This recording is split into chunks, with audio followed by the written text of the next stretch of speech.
प्रचोदयात् स्वाहा इदं गायत्रीजं नाम ॐ भूर्भुवः स्वः तत्सवितुर्वरेण्यं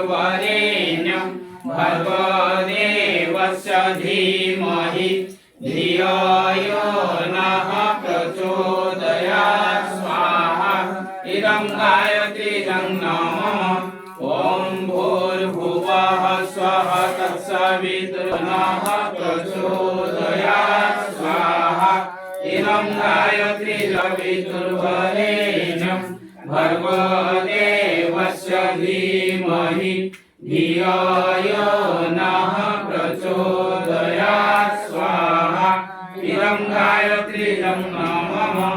ॐ भूर्भुवः स्वः तत्सवितुर्वरेण्यं भर्गो देवस्य धीमहि धियो यो नः प्रचोदयात् स्वाहा इदं गायत्रीजं नाम ॐ भूर्भुवः स्वः तत्सवितुर्वरेण्यं भर्गो